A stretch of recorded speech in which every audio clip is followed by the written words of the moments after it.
Setelah kita yakin bahwa Quran hadis jamaah pasti surga, gila bener. Selain orang Quran hadis jamaah, ini pasti menempati satu di antara tiga. Nomor satu, lupa. Nomor dua, bodoh. Nomor tiga, khianat. Orang bodoh, kenapa dia kok tidak netepi Quran jamaah? Mungkin dia bodoh, karena nggak tahu kebenaran, nggak tahu jalan ke surga. Nah, maka dengan orang bodoh kita beri pelajar, kita nasihati, kita ajak.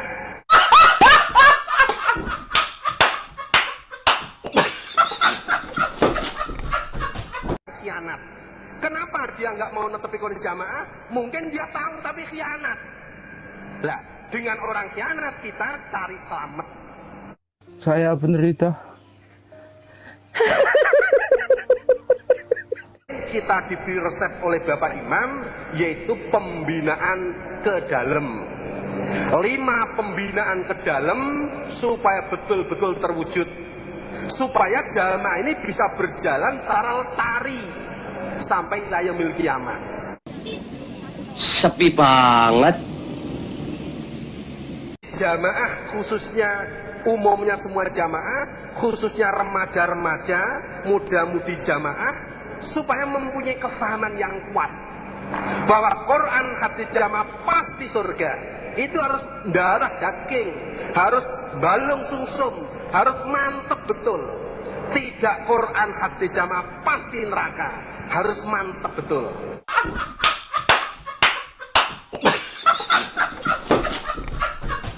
Syarat supaya orang bisa menjadi orang paham, yaitu jamaah ridho dengan ijtihad imam yang bermusyawarah. Karena setiap bapak imam memberikan ijtihad, ini bermusyawarah, maka jamaah tinggal menerima saja.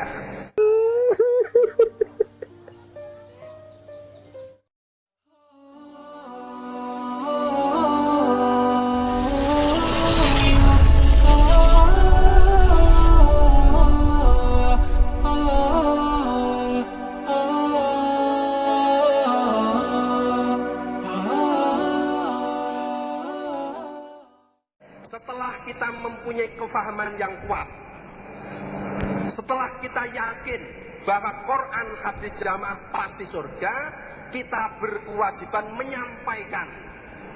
Kita berkewajiban amar ma'ruf. Quran hadis jamaah ini kita sampaikan kepada masyarakat sebagai menetapi dalil, wal takum minkum ummatun yad'una ilal khair wa ya'muruna bil ma'ruf wa yanhauna 'anil munkar wa ulaika humul muflihun. Sebagai menetapi sabda Rasulullah sallallahu alaihi wasallam, muru bil ma'ruf wanhau 'anil munkar qabla an tad'uni fala ujibukum wa tas'aluni fala utikum wa tastansiruni fala ansurakum. Maka dari itu kita berkewajiban amar ma'ruf, kewajiban menyampaikan Quran hadis jamaah kepada masyarakat. Karena sebagai cantolan dari Bapak Imam almarhum dulu, saya masih ingat, dulu Bapak Imam pernah nasihat begini. Orang yang tidak mau menetapi Quran hadis jamaah, ini satu di antara tiga. Jadi selain orang Quran hadis jamaah, ini pasti menempati satu di antara tiga. Nomor satu, lupa. Nomor dua, bodoh. Nomor tiga, khianat. Berarti orang tidak jamaah itu salah satu di antara tiga ini. Mungkin dia nggak jamaah, kenapa? Mungkin karena lupa. Dulunya tahu, tapi karena lupa, sehingga dia tidak netepi jamaah. Lah, kepada orang lupa harus kita ingatkan, ini yang benar. Quran hadis jamaah ini jalan ke surga. Maka kewajiban kita untuk mengingatkan. Yang nomor dua, orang bodoh. Kenapa dia kok tidak netepi Quran jamaah? Mungkin dia bodoh, karena nggak tahu kebenaran, nggak tahu jalan ke surga. Nah, maka dengan orang bodoh kita beri pelajar, kita nasihati, kita ajak. Nah ini, kita arahkan, kita ajak ngaji. Itu kita dalam menghadapi orang bodoh. Yang nomor 3, orang khianat. Kenapa dia nggak mau netepi kondisi jamaah? Mungkin dia tahu tapi khianat. Lah, dengan orang khianat kita cari selamat. Caranya begitu. Maka setelah kita mantep, setelah kita yakin bahwa Quran, hadis, jamaah jalan untuk ke surga, kita berkewajiban amar ma'ruf, berkewajiban menyampaikan kebenaran ini kepada masyarakat, bahwa ini jalan ke surga, ini jalan selamat dari neraka. Selanjutnya para saudara jamaah, selain kita berkewajiban menetapi Quran, hadis, jamaah sampai tutup pol ajal matinya masing-masing, kita juga mempunyai kewajiban berusaha bagaimana caranya supaya Quran, hadis, jamaah ini bisa berjalan dengan lestari sampai ila yaumil kiamah. Jangan sampai punah, jangan sampai macet. Karena kalau sampai Quran, hadis, jamaah ini macet, kalau sampai Quran, hadis, jamaah ini punah, berarti tertutuplah jalan untuk masuk surga, selamat dari neraka. Padahal kita diperintah oleh Allah di dalam ayat lain, ya ayyuhalladzina amanu qu anfusakum wa ahlikum naro. Hai orang iman, jagalah dirimu dan keluargamu, ahli familimu dari neraka. Nah, padahal kalau sampai Quran jamaah ini macet, kalau sampai Quran jamaah ini punah, berarti jalan ke surga untuk anak cucu kita macet, punah, tertutup.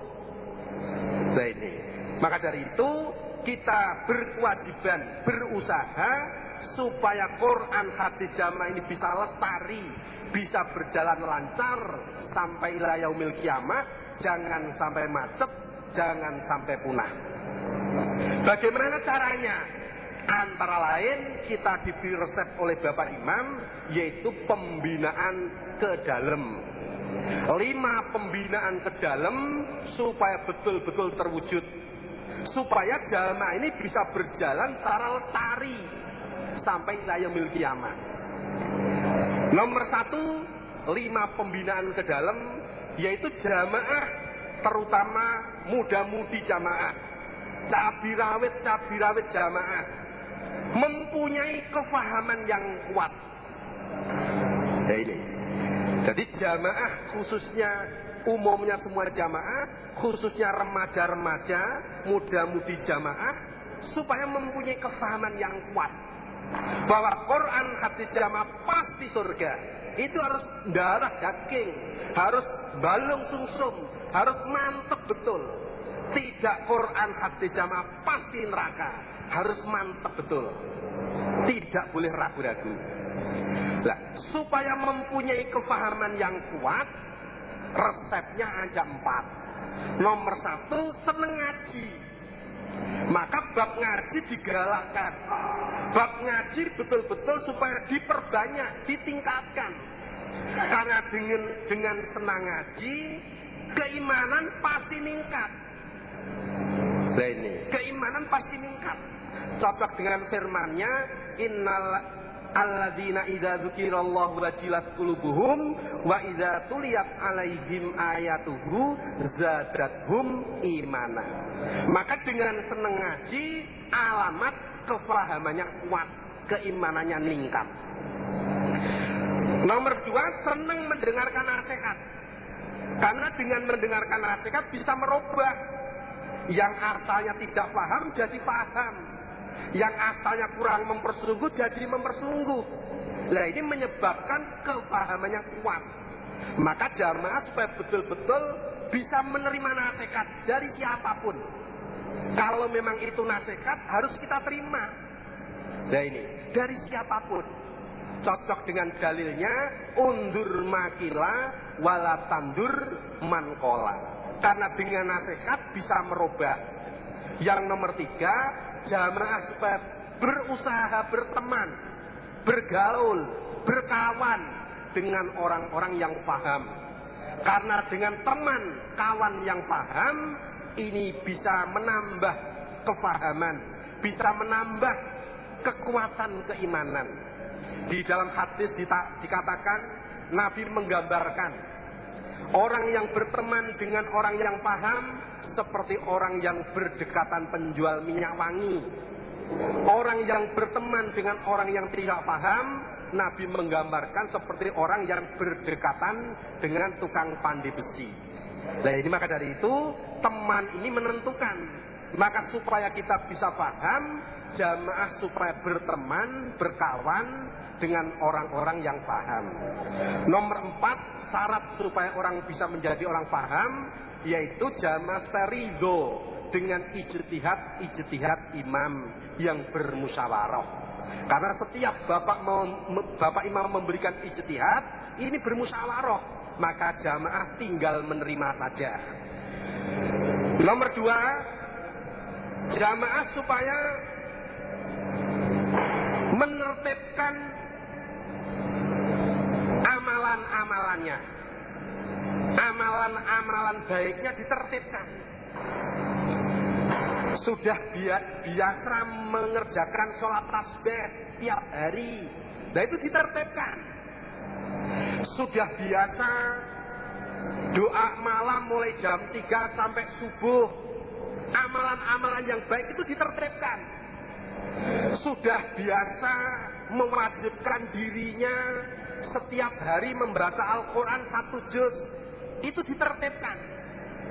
Jadi amalan-amalan baik yang sudah kita kerjakan, kita supaya menertibkan dan berusaha menertibkan amalan-amalan yang baik. Nah ini gandengannya menertibkan amalan-amalan baik, menjauhi pelanggaran-pelanggaran. Jangan sampai amalan baiknya tertib, tapi pelanggarannya juga tertib.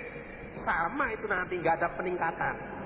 Maka supaya jamaah ini bisa lestari, jamaah ini bisa terus, jamaah ini bisa mempunyai kefahaman yang baik. Jadi nomor 2, menertibkan amalan-amalan yang baik, gandengannya menjauhi pelanggaran-pelanggaran.